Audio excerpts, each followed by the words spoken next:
지난주에 드로아에서 일주일을 머물면서 마지막 날 주님께 예배를 드리고 그리고 말씀을 강론한 후에 떡을 떼어 먹고 죽은 유두고가 살아난 것으로 인해서 많은 위로를 받는 그런 말씀으로 마무리하는 내용을 나누었습니다. 이제 바울은 예루살렘 교회를 위해서 마련한 아시아와 마게도냐는 물론이고 아가야의 이방 교회들이 모은 연보를 전달하고자 유대로 오면서 거치는 교회들을 격려하고 권면하는 모습을 계속 보게 됩니다. 특히 오늘 20장 마지막까지의 내용이 교회와 또 섬김의 자세의 중요한 모습을 보이고 있다는 데서 좀 더 세분해서 오늘 이 13절에서부터 마지막 절까지를 3시간에 걸쳐서 나누어 말씀을 생각하고자 합니다. 사람이 무엇에 목숨을 바칠 수 있는가 하는 것은 그 사람의 삶 전체를 보여주는 것입니다. 여러분들은 무엇에다가 여러분의 목숨을 바칠 수 있습니까? 어떤 사람은 인류를 위해서 목숨을 바치기도 하고 또 어떤 사람은 사랑하는 연인을 위해서 목숨을 바치는 사람들도 있습니다. 또 어떤 사람은 세상의 영광을 위해서 자기의 어떤 목숨을 바치는 방향이 다른 것을 본다고 하는 것이죠. 우리에게 목숨을 바치신 주님을 우리가 생각한다면 우리도 오늘 바울 같은 고백을 드릴 수 있어야 되지 않겠는가 하는 말씀을 드리고 싶습니다. 우리 주님은 그가 우리를 위하여 목숨을 버리셨으니 우리가 이로써 사랑을 알고 우리도 형제를 사랑하여 목숨을 버리는 것이 마땅하니라. 요한일서 3장 16절에 그렇게 말씀합니다. 주님께서는 죽을 수밖에 없는 절망 속에 있는 우리를 위해서 목숨을 바치셨습니다. 그런데 우리는 주님께서 우리를 살려주셨다고 하는 사실에 대해서도 목숨을 바치는데 많이 거리끼는 그런 경향이 많은 것이 사실이죠. 오늘 이 말씀을 풀어가면서 여러분들 모두가 바울과 같이 나의 달려갈 길과 하나님의 은혜의 복음을 전하고자 하는 데는 내 목숨을 조금 더 귀한 것으로 여기지 않는다고 하는 그런 고백을 여러분들의 자신의 고백들로 드릴 수 있기를 주의 이름으로 부탁을 드립니다. 오늘 13절에서 24절의 말씀을 역시 세 부분으로 나눠서 생각을 하겠습니다. 먼저는 13절에서 16절에 보면 드로아에서 밀레도까지의 여행을 말씀하고 있는데 주로 섬을 거치는 그런 내용으로 기록이 되고 있죠. 이 여행이 적어도 이튿날 어디에 이르고 이튿날 어디에 이르고 이런 입장에서 볼 때 한 5일 정도 배를 타고 거니는 그런 항해였습니다. 바울이 아시아에서 지체치 않기 위하여 에베소를 지나 행선하기로 작정하였으니 에베소에서 적어도 한 3년 정도를 복음을 전했습니다. 그런데 에베소에서 머무르지 않고 에베소를 지나서 가기로 작정을 했다. 왜 그러냐 하니까 될 수 있는 대로 오순절 안에 예루살렘에 이르려고 급히 가기 때문이다 말합니다. 그때 당시에는 지금 우리가 타고 다니는 그런 자동차도 없었고요. 기차는 더더욱 없었습니다. 마른 수단이라고 하는 게 말을 타고 달릴 수 있었는데 그런 흔적을 바울에게서는 찾아보기 어렵습니다. 그럼에도 불구하고 바울은 에베소에 들리는 대신 밀레도 항구에서 에베소에서 장로들을 청했다는 거지요. 이런 기간이 어느 정도 걸리겠습니까? 밀레도에서 에베소로 사람을 보내고 그 다음에 에베소에서 다시 내려오는 기간을 최소한 한 3일을 잡을 수 있습니다. 그러나 여기에도 바울의 심정에는 다른 의미가 있었다고 보고요. 두 번째로 바울은 과거에 에베소에서 복음을 위해서 섬긴 자기 자신의 사역에 대한 고백을 하고 있는 것을 17절에서 21절에 봅니다. 이 부분을 한 4부분으로 나눠서 보면 첫째는 앞에서 제가 말씀드렸던 대로 이 에베소 교회와 바울의 관계에 아주 확실한 신뢰의 관계를 확인할 수 있다는 거지요. 바울이 밀레도에서 사람을 에베소로 보내어 교회 장로들을 청하니 그리고 오매 그랬다고요. 여러분 한번 생각을 해보십시오. 바울 혼자 에베소로 올라가는 게 빠르겠습니까? 아니면 에베소에 사람을 청해가지고 오게 하는 게 빠르겠습니까? 그리고 장로들 하면 벌써도 2사람 이상이잖아요. 그 많은 사람이 밀레도로 내려오는 게 편하겠어요? 아니면 바울 혼자 올라가는 게 편하겠어요? 그런데 바울은 사람을 청했다는 거죠. 3일이라는 기간을 소비하면서도 에베소의 장로들을 청했다는 것입니다. 그런 데서 우리는 지나칠 수 있는 게 뭐냐 하니까 밀레도에서 내려오시오 하고 사람을 보냈고 오메라고 하는 걸 봅니다. 그건 뭘 얘기합니까? 서로의 깊은 신뢰의 관계를 본다는 겁니다. 만약에 에베소 교회에 신뢰감이 없었다면 바울이 내려오시오. 내가 지금 밀레도에서 기다리고 있어. 그러면은 지가 오지. 한 사람이 오면 끝날 걸. 이렇게 얘기할 수 있잖아요. 근데 이 장로들이 두말하지 않고 밀레도까지 내려왔다는 겁니다. 성경 속에 보면 사도행전 11장 30절에서부터 이 장로에 대한 기록들이 나오고 14장 23절 그리고 15장 4절 6절 23절 16장 4절 그리고 빌립보서 1장 1절에서는 감독들이라고 그랬습니다만은 역시 그렇고 디모데전서 5장 17절 디도서 1장 5절 야고보서 5장 14절 베드로전서 5장 1절 모두가 다 교회의 지도자들 장로들에 대한 기록을 하고 있는데 거기는 하나같이 다 장로들이라고 하는 기록으로 나타납니다. 어떤 교회도 단수의 장로를 기록하고 있지 않다는 겁니다. 왜 그러냐 하니까 한 사람의 장로를 세웠을 경우 그 사람이 자기 고집대로 할 수 있다는 거죠. 제지할 방법이 없다는 겁니다. 그래서 교회는 반드시 복수제 장로를 가지게 되는 것이고 이 장로들이 밀레도로 내려와서 바울을 맞는 것처럼 적어도 이들에게 바울 사도와의 관계 속에 깊은 신뢰감을 우리가 눈여겨볼 수 있다는 거지요. 실제적으로 신뢰감이 깊은 그런 사람들을 하나님의 교회 지도자로 세웠고 서로가 서로를 신뢰하고 의심하지 않는 그런 가운데 교회를 이끌어가고 섬기는 이런 모습들을 우리가 여기서 상상할 수가 있다고 하는 것입니다. 어떤 경우에 전도자가 장로를 세우는 것을 영광으로 생각하는 그런 잘못된 풍조들이 어떻게 보면 우리 대한민국의 교회들은 있다고 봅니다. 이런 입장에 있다 보니까 자격이 없는 사람들을 장로로 세우게 되고 그것이 교회에 덕이 되는 것이 아니라 잘못되는 그런 영향들을 많이 보는 데서 이런 부분에서는 다른 타국의 어떤 그런 교회의 모습들을 우리가 많이 본받아야 되겠다 그런 생각들을 하게 됩니다. 그 다음에 바울은 이런 고백 속에서 두 번째 보는 건 뭡니까? 열린 사역을 했다는 겁니다. 열린 사역은 신뢰감이 있고 진실한 가운데서만 가능한 것이죠. 이 열렸다고 하는 건 뭡니까? 서로와 서로의 관계를 단절하지 않았다는 거지요. 아시아에 들어온 첫날부터 지금까지 내가 항상 너희 가운데서 어떻게 행한 것을 너희도 아는 바니 바울이 에베소에 들어오면서부터 떠날 때까지의 복음을 위해서 일했던 일거수일투족을 에베소 교우들이 알고 있다 이렇게 얘기를 합니다. 유익한 것은 무엇이든지 공중 앞에서나 각 집에서 꺼림이 없이 너희에게 전하여 가르쳤고 그랬는데 여기 너희의 안바다 하는 말이 우리말에는 뒤에 와 있습니다만은 헬라어 본문에는 맨 앞부분을 차지하고 있습니다. 이게 강조적입니다.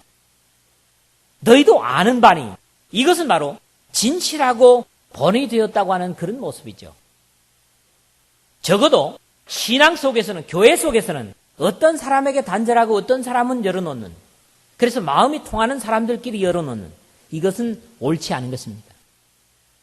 어떤 경우에 직접적으로 진실을 말해가지고 손해보는 경우도 분명히 있습니다. 그냥 이걸 묻어두고 덮어두면 편하게 가는데 들춰내가지고 그것을 어떻게 손해보는 경우도 있습니다. 그러나 그래야 된다고 봅니다. 교회는요. 그게 옳은 것이죠. 하나님이 진리의 하나님이시고 진실하신 하나님이시라고 할 때 손해가 나더라도 진실을 가지고 일하는 그것이 바로 교회가 돼야 되겠고 서로의 관계가 돼야 됩니다. 그래서 절대로 교회는 밀실적인 통하는 사람끼리 어떤 일을 해내는 그런 것이 옳지 않다고 보는 거지요. 그러면 이래서 비효율적이지 않느냐 그렇게 생각할 수 있지만은 그렇지 않습니다. 바울의 모습을 우리가 보는 거지요. 너희도 아는 바다 모두가 다 진실되고 본이 된 그런 모습으로서 바울은 에베소 교회에 사역을 했고 또 역할을 했다고 하는 사실을 보게 되고요. 그 다음에 무엇이든지 유익한 것, 이득이 되는 것은 공중 앞에서든지 각 집에서든지 교회에서든지 가정에서든지 꺼림이 없이 전하고 가르쳤다. 그렇게 말씀을 합니다. 여기 특히 꺼림이라고 하는 건 무슨 말씀이 아닙니까? 본래 의미는 안 보이는, 밑에 감추어두는 또는 멀리하는, 물러나서 그런 등등의 의미를 가지는 휘포스텔로라는 말입니다. 자신이 전파하고 가르치는 것이 사람의 비위를 거스릴까 무서워서 억제하거나 움츠러들거나 또는 교묘한 가장을 하거나 취소하는 것 없이, 즉 교훈과 책망을 비롯해서 구원에 필요한 모든 것을 삭감이나 은폐함이 없이 담대히 다 증거하였음을 의미하는 것입니다. 그렇습니다. 결국 사람을 두려워해서 어떤 것을 감추어두고 또 진실되지 못하다면 그것은 복음의 일에서는 적어도 옳지 않다 하는 것을 우리가 깨달을 수가 있는 것이죠. 그 다음에 바울 사도가 이 에베소 교회에서 이전까지 섬긴 모습을 고백하는 내용을 세 번째로 보는데, 그게 바로 주님을 섬긴 것이라고 말씀하죠. 모든 겸손과 눈물이며 유대인의 간계를 인하여 당한 시험을 참고 주님을 섬겼다, 그렇게 말합니다. 그런데 여기서 주님을 섬긴 것이 직접적인 목적이죠. 그 주님의 섬김의 모습 속에 있을 수 있는 것들을 대개 세 가지로 말씀하고 있어요. 그게 주님을 섬긴 것의 앞에 기록이 되고 있는 내용이란 말이죠. 첫째는 뭡니까? 모든 겸손으로 섬겼다는 거예요. 성경 속에서 계속해서 강조되는 게 뭡니까? 겸손입니다. 낮아지는 겁니다. 우리의 주님이신 예수님께서 하늘의 보좌를 버리시고 이 낮고 천한 세상 속에 낮아지셨어. 종의 모습으로 오셨고 우리와 꽃같은 육신을 입고 오셨다는 거지요. 그것이 모범이기 때문에 우리의 신앙의 사람들에게 낮아짐을 성경은 강조하고 있는 것입니다. 그래서 주님을 섬김의 첫째적인 건 뭐냐? 둘째도 뭐냐? 셋째도 뭐냐? 겸손이라고 말합니다. 바울은 사도의 권리보다는 겸손을 가지고 복음을 위해서 섬겼다는 것을 봅니다. 그 다음에 두 번째는 뭐예요? 눈물입니다. 세상에 어울리지 않는 것이 뭡니까? 복음입니다. 세상의 사람들의 이성에 호소될 수 없는 것, 감정에도 호소될 수 없는 것, 그것이 복음입니다. 그렇기 때문에 때로는 복음 때문에 눈물을 흘릴 수 있다는 거지요. 더 포괄적으로 얘기하면 우리가 신앙생활하는 것 때문에 울 일은 충분히 많다는 겁니다. 그런데 울음을 마다한다면 그것은 옳지 않습니다. 역시 하나님의 뜻을 위해서 애쓰는 사람들은 이 세상에 어울리지 않은 복음이기 때문에 때로 눈물을 훔칠 수밖에 없는 그런 일들이 충분히 있다고 하는 것입니다. 그런데 바울은 눈물로 섬겼다. 여러분들이 고린도후서 2장 4절과 빌립보서 3장 18절을 보십시오. 특히 내가 눈물을 흘리며 호소한다. 많은 사람들이 십자가의 원수로 행하는 것을 안타까워하면서 우는 바울의 모습을 우리는 충분히 볼 수가 있습니다. 세 번째로 뭘 참고요? 시험을 참고. 어떤 시험입니까? 바울에게 있어서는 유대인의 간계를 인한 시험입니다. 우리는 이미 앞에서 예루살렘으로 가고자 했지만은 6월절을 빌립보에서 지낼 수밖에 없었던 사실을 앞에서 봤죠. 유대인들이 바울을 죽이고자 했기 때문에. 하나님의 일을 하는 데는 반드시 시험이 있습니다. 복음을 위해서 살 때 시험이 있습니다. 시험이 없다고 하는 것은 거짓말입니다. 그러나 다만 그 시험이 나를 거꾸로 떨릴 수 없다고 하는 것은 진실이죠. 그러나 이 세상에 우리가 살면서 주님을 섬기는 사람들에게 시험이 없이 섬긴다고 하는 것은 있을 수 없다는 거죠. 바울 사도 같은 능력의 사람조차도 이 사실을 고백하고 있다는 것입니다. 그렇기 때문에 이 세상에서 복음을 위해 살면서 주님을 위해서 살면서 시험을 당한다고 할지라도 낙심하지 마십시오. 여러분 혼자 시험을 당하는 것이 아닙니다. 위대한 성령의 사람 바울도 시험을 당하면서 주님을 섬겼습니다. 이런 각오가 우리에게 있어야 된다는 거지요. 그것이 특히 동족을 통한 안타까운 시험들이었습니다. 어떤 경우에 우리에게 시험을 끼치는 것들이 전혀 관계없는 사람들이 아니라 항상 가까이 있는 사람들, 가까이 지내던 사람들, 그런 사람들 때문에 우리가 시험을 받기도 하거든요. 이게 사실 아니겠습니까? 이런 것을 통해서 바울은 뭘 했다? 주님을 섬겼다. 그리고 이 사실을 에베소 교우들이 모두가 다 알고 있다는 겁니다. 이 제목에서 네 번째로는 가르치고 증거한 메시지의 내용입니다. 그것이 21절이거든요. 유대인과 헬라인들에게 하나님께 대한 회개와 우리 주 예수 그리스도에 대한 믿음을 증거한 것이라고 그랬어요. 근데 여기 보면 귀중한 신앙의 논리를 제공합니다. 첫째는 뭐예요? 그 대상이 유대인과 헬라인입니다. 바울에게 있어서 이제 유대인은 어떤 사람들입니까? 복음을 거역하는 사람들이었습니다. 바울에게는 있어서 유대인은 어떤 사람입니까? 하나님을 아는 사람들이었습니다. 바울에게 있어서 유대인은 어떤 사람들입니까? 하나님을 섬기는 사람들이었습니다. 종교인들이었죠. 그러나 헬라인은 뭡니까? 하나님을 모르는 사람들이요, 그리스도 밖에 있는 사람들이요, 하나님의 약속에서 외인들이었습니다. 사실 본질상 우리들이 그런 사람들이었습니다. 그런데 이런 입장에서 하나님의 진리를 증거하는 데는 가리지 않았다는 거지요. 자기를 반대하고 거역하는 유대인에게 됐든지 아니면 하나님의 구원의 생명을 알지 못하는 헬라인들에게도 바울은 변함없이 증거하는 자세를 지속했다고 하는 것을 보는데, 그 증거의 내용이 뭡니까? 첫째는 하나님께 대한 회개입니다. 하나님께 대한 회개, 이것은 우리가 신앙에 있어서 가장 1차적으로 중요하게 여기는 부분이죠. 회개의 절정이 뭡니까? 바로 세례라는 겁니다. 하나님께 대한 회개는 뭡니까? 대개 사람들이 죄를 향해서, 세상을 향해서, 멸망을 향해서 갑니다. 그러던 사람들이 그 길을 돌이키는 게 누구를 향해서 돌이킵니까? 하나님을 향해서 돌이키는 거지요.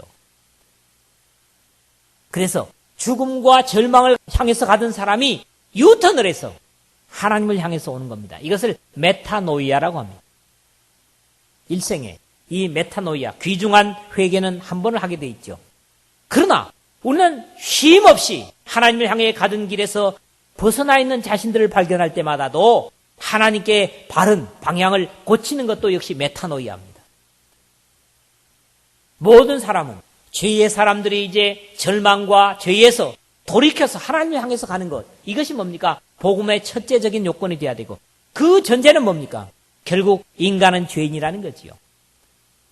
절망에 있을 수밖에 없고 죽을 수밖에 없고 멸망받을 수밖에 없다는 이 전제, 이것이 바로 하나님을 향해서 회개하게 만드는 복음의 메시지가 되는 것입니다.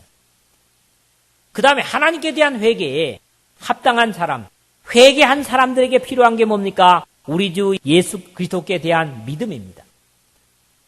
그런데 이 믿음이 앞에 회개를 가능케 합니다. 그렇기 때문에 이것은 둘이면서도 하나일 수밖에 없는 거예요. 믿음이 없이는 회개가 불가능하거든요. 하나님이 계신 것과 그가 자기를 찾는 자들에게 상주이심을 믿어야 할지니라, 이 믿음이 없이는 회개 자체가 불가능하다고요. 그러나 진정한 믿음은 뭡니까? 하나님을 향해서 돌이킨 사람들이 자신을 위해서 십자가를 기꺼이 지시고 죽으셨다가 의롭다 하심을 위해서 부활하시고 하나님 우편에 계셔서 우리를 위해서 지속적으로 기도하시는 예수 그리스도께 대한 믿음을 가져야 된다는 거지. 이게 순서적이면서도 서로 조화를 이루는, 이것을 위해서 바울은 에베소에서 애썼고 오늘도 우리는 이것을 세상에 전해야 되는 것입니다. 그 대상이 종교인이든지 아니면 잘못 신앙하는 사람에게든지 아니면 전혀 하나님을 모르는 사람에게든지 이것을 증거해야 된다는 거지요. 바울은 에베소 교회 장로들을 청해놓고 과거의 자기의 사역에 대해서 회고를 합니다. 그러나 이들의 관계는 서로 깊은 신뢰 관계에 있었고, 바울은 적어도 아무 사람에게도 다치지 않은 열린 진실한 사역을 했다고 고백을 했고, 겸손과 눈물과 시험을 참으면서 주님을 섬겼다. 그리고 그가 가르치고 증거한 내용은 적어도 하나님께 대한 회개와 예수 그리스도께 대한 믿음을 증거했다고 하는 고백을 보는 것입니다. 세 번째 마지막으로 22절에서 24절의 내용은 바울의 미래의 도전과 고백입니다. 이 24절이 바울을 비롯해서 우리 신앙의 사람들에게 대단히 중요한 말씀입니다. 바울은 여기서 첫째로 보는 게 뭡니까? 여전히 성령의 이끌림을 받고 있다는 사실입니다. 예루살렘으로 가는 이 상황 속에서도 말이죠. 우리는 이미 13장 4절 보니까 성령이 바울과 바나바를 따로 세우라. 그리고 어떻게 됐습니까? 이방 선교를 내보냈죠. 성령이 가라 하면 바울은 어떻습니까? 갔습니다. 16장 6절에서는 드로아에서 빌립보를 건너가기 전에 아시아에서 복음을 전하지 못하게 하는 성령의 제재를 그대로 순종했습니다. 바울은 성령이 머무르라면 머무르고 성령이 가라면 갔습니다. 믿음의 사람들이 이래야 된다는 거죠. 하나님의 음성이 들리면 그대로 행하는 것, 이것이 귀중한 믿음의 삶의 모토라는 겁니다. 여기 심령의 매음을 받아, 이 말은 본래 심령이라는 말이 히라보로 푸뉴마입니다. 이 말은 성령의 매임을 받아라는 말로 이해할 수가 있습니다. 바울은 지금까지도 늘 성령과 함께 했고 성령의 지시를 따랐습니다. 그리고 지금도 이 미래의 길이 어떠한 길이 될지라도 성령을 쫓아 행하겠다고 고백을 하고 있는 것이죠. 그리고 성령이 바울에 가르쳐 주시는 게 뭡니까? 성령이 각성해서 내게 증거하여 결박과 환난이 기다린다. 23절 그랬다고요. 여러분, 하나님의 일을 한다고 해서 좋은 것이 여러분을 기다린다고 기대하지 말라 그랬습니다. 바울은 지금 얼마나 이 좋은 일입니까? 적어도 아시아와 마게도냐와 아가야의 모든 이방 교회들의 물질을 모아가지고 예루살렘의 성도들의 가난을 위해서 가고 있다고요. 이것은 단순히 연보를 전달하는 정도가 아닙니다. 적어도 이 사건은 이방 교회가 물질로서 영적인 복음을 준 예루살렘 교회와 회우하는 이런 귀중한 의미가 있어요. 이 좋은 일을 위해서 가는데도 불구하고 심령으로나 내적으로나 외적으로 미래를 예견하는 것은 좋은 것이 아니었다는 것이죠. 나중에 보십시오. 바울을 가는 발을 붙잡고 바울의 띠를 갖다가 발을 묶으면서 예루살렘으로 당신이 들어가면 이렇게 매임을 받을 것이요. 그러니 들어가지 마시오. 이런 얘기도 직접적으로 듣거든요. 뒤에 가서 우리가 보게 되겠습니다만. 그리고 심령적으로도 성령이 이미 그런 계시를 주셨다는 거죠. 그럼에도 불구하고 바울은 육신의 고달프고 힘겨운 것일지라도 성령을 쫓아서 행하고 있는 그런 모습을 우리가 배우자는 겁니다. 두 번째로는 아직도 남은 사역을 완수하려고 할 뿐이라고 하는 말씀을 하는 거죠. 24절에 나의 달려갈 길과 주 예수께 받은 사명 곧 하나님의 은혜의 복음을 증거하는 일을 마치려 하면은 나의 생명을 조금 더 귀한 것으로 여기지 아니하노라 고백합니다. 여기 뭡니까? 나의 달려갈 길. 그 다음에 예수님께 받은 사명 그랬습니다. 믿음의 사람들에게는 누구에게든지 자신의 달려갈 믿음의 길이 있습니다. 그러나 우리의 달려갈 길을 다 달렸다고 끝마치는 게 아닙니다. 믿음의 사람들의 특징이 있죠. 그 다음에 주 예수께 받은 사명이 있다는 거죠. 자기 믿음을 지켜서 달려가는 것이 완료될지라도 거기에서 한 가지 해야 되는데 각자에게 다른 사명이 주어졌다는 겁니다. 이것을 감당하지 못하면 안 된다는 거지. 어떤 것도 우리는 소홀히 할 수가 없는 것이죠. 바울은 이제 로마의 감옥에 갇혀 있으면서 디모데후서 4장 7절에서 고백합니다. 나의 달려갈 길을 다 달리고 믿음을 지켰으니 이제후로는 나를 위하여 생명의 면류관이 예비됐을 것이다. 이렇게 자신만만하게 고백을 합니다. 나중에 이 예루살렘을 거쳐서 로마에 가서 그 감옥에 갇혀서 마지막을 기다리면서 말이죠. 여러분들도 어느 때든지 이런 고백을 드릴 수 있어야 된다고 믿습니다. 그 다음에 우리는 바울의 고백 속에서 또 하나를 생각해야 되는 건 뭐냐 하니까 하나님의 은혜의 복음을 증거하는 일을 마치려 하면은 그런 고백을 하죠. 하나님의 은혜에 의해서 우리는 어떻습니까? 구원을 받았습니다. 여러분들이 똑똑해서 다른 사람들보다 훌륭해서 나아서 구원받은 게 아닙니다. 오로지 하나님의 선물이고 은혜입니다. 이 은혜의 복음을 또 은혜로 전하는 겁니다. 제가 똑똑해서 여러분 앞에 세웁니까? 역시 하나님의 은혜일 뿐이죠. 그리고 결과도 하나님의 은혜입니다. 지금 여러분들이 아직도 복음 속에 있다면 이것은 여러분의 힘이 아닙니다. 하나님의 은혜라는 고백을 드릴 수 있어야 됩니다. 그러면서도 바울 사도는 이렇게 고백을 하죠. 그러나 나의 나 된 것은 하나님의 은혜로 된 것이니 내게 주신 그의 은혜가 헛되지 아니하여 내가 모든 사도보다 더 많이 수고하였으나 내가 아니여 오직 나와 함께 하신 하나님의 은혜로다. 이 한 말씀 속에 이 고백이 다 들어있어요. 내가 은혜로 구원받았고 내가 은혜로 복음을 전하고 하나님의 은혜 때문에 내가 아직도 있다고 하는 고백을 바울 사도는 고린도전서 15장 10절에서 한마디로 함축하고 있는 것을 듣습니다. 이 제목에서 세 번째, 바울은 사명을 위해서 기꺼이 목숨을 담보하고 있습니다. 나의 생명을 조금도 귀한 것으로 여기지 아니하노라. 여러분, 진정한 가치가 있다면 죽어볼 만합니다. 그러나 개죽음은 하지 마십시오. 많은 사람들이 얘기합니다. 하나의 풀무성한 무덤 남겨두고 내가 세상 뜰 것이냐. 그렇게 돼서는 안 되겠죠. 우리가 목숨은 한 번 떠나는 겁니다. 내 목숨이 자연적으로 소멸되든지 아니면 어떤 경우에 바울처럼 감옥에서 복음을 위해서 죽을 수도 있는데 무엇을 위해서 내 목숨을 내놓겠는가 하는 거죠. 세상에서는 어떻습니까? 목숨만 살려줘 그러거든요. 그러나 우리는 그런 고백이 돼서는 안 되겠죠. 목숨만 살려줘 하는 것은 초라하게 만들고 부끄럽게 만들고 수치스럽게 만듭니다. 우리의 목숨이 왜 있습니까?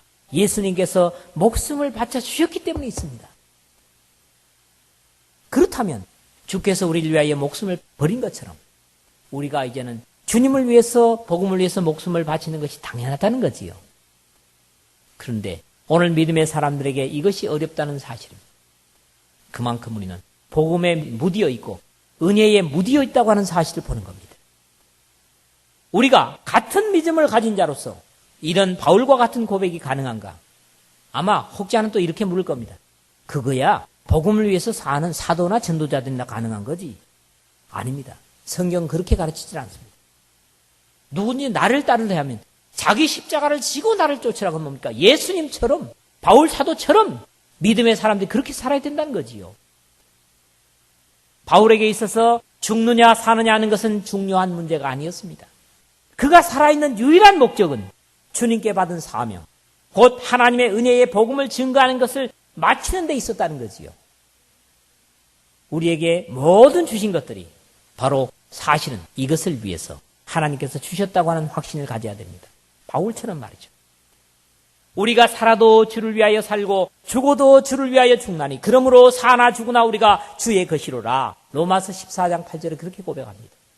이왕에 우리는 주님 안에서 죽은 목숨들입니다. 그런데 살겠다고 난립니다. 주님께 살려주셨고 죽은 목숨인데 영원히 삶을 보장하셨는데 살겠다고 난립니다. 그래서 우리가 사실은 복음을 사랑한다고 하면서도 복음을 위해서 살지 못하는 거지요. 무엇이 귀중한가? 무엇이 목숨 바칠 정도로 귀중한가?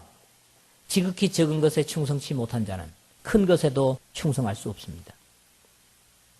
나의 간절한 기대와 소망을 따라 아무 일에든지 부끄럽지 아니하고 오직 전과 같이 이제도 온전히 담대하여 살든지 죽든지 내 몸에서 그리스도가 존귀 되게 하려 하나니 이는 내게 사는 것이 그리스도니 죽는 것도 유익함이니라.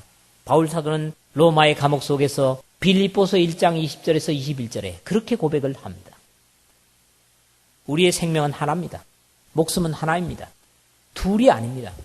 그렇기 때문에 우리의 목숨을 무엇을 향해서 기울이고 있느냐 하는 것이 중요하다는 거지요. 바울은 사도이기 때문에 그렇습니다. 사도이기 때문에 더욱 그렇겠죠. 그러나 바울도 하나의 구원받은 그리스도인이요 하나님 앞에 하나님의 백성이었습니다. 우리도 같은 고백과 신앙을 가지고 바울처럼 고백할 수가 있어야 될 것입니다. 나의 달려갈 길과 주 예수께 받은 사명, 곧 하나님의 은혜의 복음을 증거하는 일을 마치려 하면은 나의 생명을 조금 더 귀한 것으로 여기지 아니하노라.